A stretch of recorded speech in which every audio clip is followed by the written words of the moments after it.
వెళ్ళిపోతున్నా తల్లి.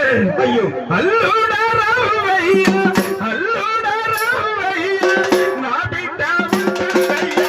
అల్లుడా రావయ్యా, నా బిడ్డ ఉంటుందయ్యా. నీ వెళ్ళిపోతుందయ్యా, నా కొడుకు ఉంటుందయ్యా. నీ వెళ్ళిపోతుందయ్యా, నా కొడుకు ఉంటుందయ్యా. అల్లుడా రవి, అల్లుడా రవయ్యా, నా అల్లుడా, నేను నా కొడుకు తోడబెట్టిన అన్నలేడు, తోడబెట్టిన తమ్ముడు లేడయ్యా. నీవే ధైర్యం. నా బిడ్డ పొద్దున్నాక పని చేసి యాస మీద కూర్చుంటే ఏందే నువ్వు కూర్చున్నావా నా బిడ్డనే వండి అంటే, నా బిడ్డను ఒక మాట అంటే జన్మనిచ్చిన తల్లిని వెళ్ళిపోతా ఉన్నానయ్యా. నా బిడ్డని ఏమనబోకు.